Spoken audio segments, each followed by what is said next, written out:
mga tangay! In this video, gagawa tayo ng ating natural CR cleaner.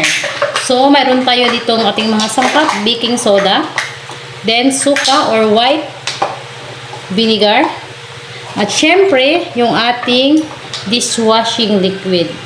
Maglalagay muna tayo dito sa ating planggana kasi pag hinalo na agad natin yung baking soda, sasabo siya. So, dapat suka muna at saka itong dishwashing liquid.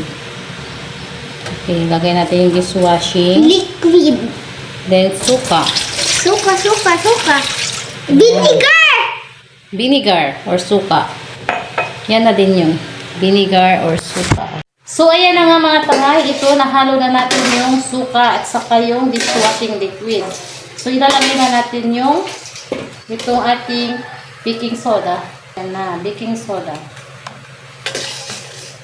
Ayan, nagbubula-bula siya. Ayan, nakakabula. Ayan.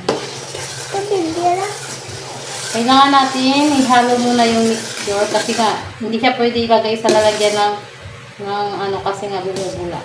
Pwede siyang sumabog. Kaya dapat, pag tayo ay gagawa nito, dito lang sa planggana o sa mangga. Bumula siya.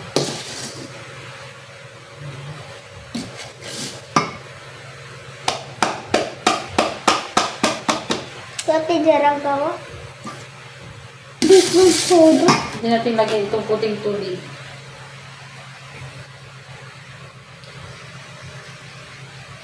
Para hindi masyadong matapang.